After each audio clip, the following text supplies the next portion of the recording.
All right, Friday night at the MCG, this was an opportunity for Essendon to finish the season on something that resembled a high, but this was one of the lowest of lows for them as Collingwood re-established their September credentials. Yeah, they hunted them in the first quarter, the Magpies, and kicked 9 goals. And it was 2 goals at halfway through the first quarter, and then it was just an avalanche after that. They moved the ball quite freely. Essendon undermanned, but their competitive aspect of their game wasn't there. After quarter time, I thought Essendon then turned up the heat and started to play some okay football, but the game was over at quarter time because of 9 goals to 0. What Collingwood needed out of the game was to get their DNA back, and I thought they got it. And people will say, who did they play against? Doesn't matter. You can only play against what you're up against. And I love this.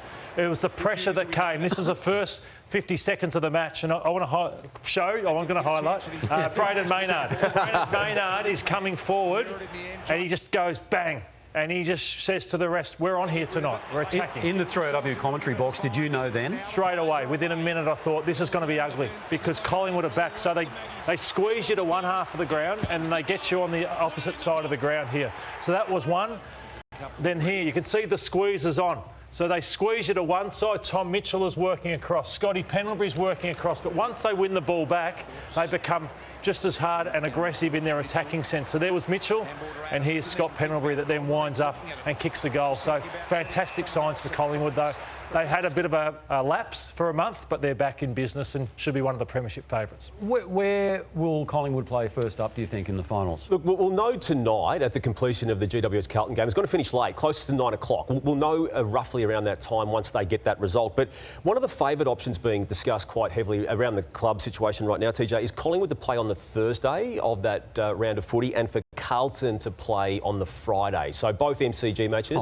Carlton Friday, Collingwood Thursday. That's yet to be locked in, and let's wait for the confirmation of that tonight. Yeah. But that is a heavily favoured possibility. Could you imagine, Kane, at the start of the season, if someone had said to Gill, OK, you're going to have Collingwood kick off the finals on the Thursday, you're going to have Carlton on the Friday. It's a dream scenario. Perfect, it is. It makes for a fascinating September. The thing that gives Collingwood the edge is their depth, and you know, to see Jack Ginnivan come in and do what he's done recently, he should be really proud of himself because it could have gone the other way for him. He's been out of the side for most of the year.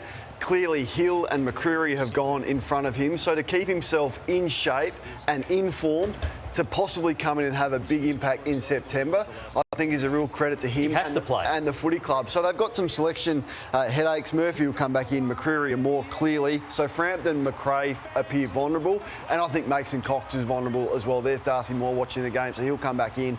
I think they go a little bit smaller with Cameron in the ruck and Mick Stay if he needs to back up the second ruck. Because that goes against the narrative about Cox being looked at as the number 1 ruckman for the first final. Well, yeah, I'm not sure. I still think Cameron's the number 1 ruckman, and if they play Melbourne, then you're a little bit worried about Gawn and his size, so you might need 2. But I think they go smaller. They take them on with leg speed. But, you know, it was a terrific performance with 3 goals from Ginnivan, who's kept himself in the mix. It was a disastrous close of season by the Bombers. Lost 7 of their final 10 games, and the last 2 by a combined 196 points.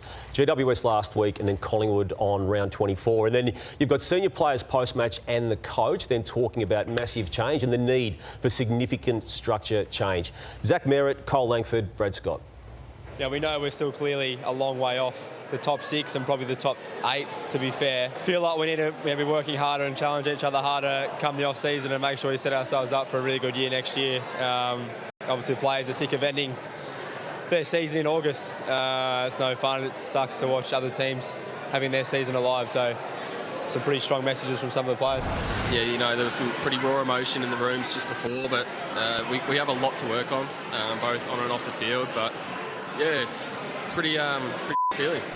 We need to improve our list. We need to improve our football department. We need to improve right across the board. In a perverse way, the players leave with a sick feeling in their stomach, and that should drive their off-season. So that's just now a guaranteed forecast summer off-season of change coming up. Lloyd, when you now reflect upon what David Barham did this time last year, and came in and cleaned the board out, cleaned the CEOs out, cleaned the coach out, you get to now, there's been no major obvious improvement. What happens next now, given those pledges for change? Well, I think that when you're a coach, and I'm all for what went on, I think those changes need to happen, that you don't sometimes get what you need and what you want initially as a coach.